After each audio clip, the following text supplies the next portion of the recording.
President Trump's Senate impeachment trial will formally begin next week. Supreme Court Chief Justice John Roberts was sworn in as presiding officer. Then each senator was called down to sign the oath book. They swore they would deliver impartial justice in the trial. But what happens next week once the Senate reconvenes? Our Natalie Brand joins me now from Capitol Hill. So, Natalie, what can we expect to see next week once this trial starts? Good evening to you, Elaine. Senators will be returning Tuesday at around 1 p.m., and that's when they will begin the debate over the rules of this trial, so we can get a much better picture of what the proceedings will actually look like. And we know that Republican leaders in the Senate have used the 1999 Clinton trial as a model, or they're signaling that they want to use that as a model. We know back then senators met behind closed doors in a room to really hash out the ground rules for an impeachment trial. At that time, the resolution was passed unanimously.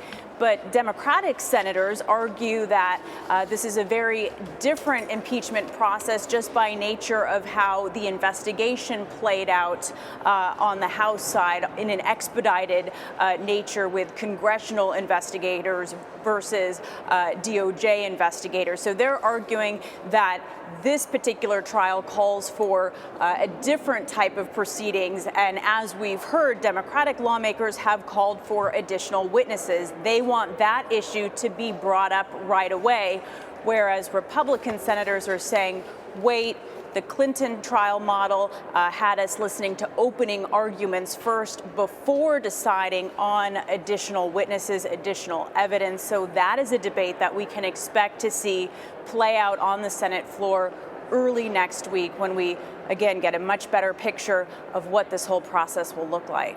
There's going to be so much attention there focused on impeachment. What will the restrictions be like in the Capitol building itself? Well, even today, we've noticed heightened security, and reporters are really going to be limited in their access to senators in terms of trying to catch senators in the hallways. Usually you can just roam around the halls, and there's stakeout locations, as we've seen, where senators will come up to the cameras and share their thoughts. Well, we're hearing that there's going to be extreme restrictions in place, and so there's a lot of pushback, actual bipartisan pushback on that point, with the very outspoken Republican Senator John Kennedy saying this sends the wrong message. Other senators arguing that they're just trying to get quickly in and out of the building to sit during these very solemn proceedings. And we know that there will also be restrictions in place on the senators themselves. That includes no cell phones, no electronic devices. They will have to sit quietly at their desks and listen to these proceedings. And again, once we know more about the rules, we'll see how long each side gets to present its case. During the Clinton trial, it was around 24 hours for each side. So we're looking at a situation that could last weeks. So yesterday, we learned which members of Congress would be serving as impeachment managers, and you spoke to one of them,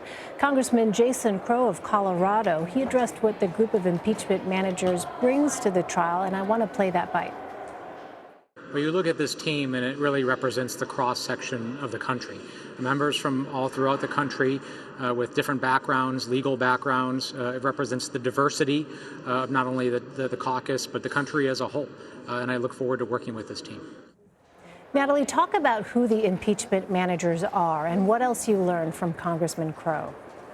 Well, we heard from Speaker Pelosi yesterday that the emphasis was on comfort in the courtroom, emphasis on litigators, and a number of the impeachment managers do have that experience as prosecutors or litigators, including Crow. But we also see a very diverse team across these 7 impeachment managers when it comes to geographic regions and professional backgrounds. We have the former Orlando Police Chief Val Demings of Florida, obviously. Jason Crow is a freshman member, a former Army Ranger who brings a national security perspective as well as experience as a litigator. What's interesting about Crow, he flipped a Republican-held district back in 2018. So I asked him if he's at all worried about being on this impeachment manager team in the spotlight, worried about running for re-election, and he said, no, we have to divorce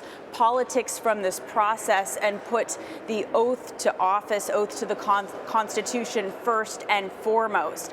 What I'm also watching for, again, we have these 7 different members, but Intelligence Chairman Adam Schiff was named the lead impeachment manager, and it seems like he will take the most prominent role during this process as not only the intelligence chair who is really leading the start of the impeachment proceeding, leading all of those hearings that have brought us to this point, but he also has the experience of a former federal prosecutor out of California. So I'll be watching to see whether he's doing the majority of the talking and how these other newer members, the freshman members like Jason Crow, play into the process. Are we going to hear from them at all on the Senate floor as this begins? Elaine? All right. Natalie Brand on Capitol Hill. Natalie, thanks.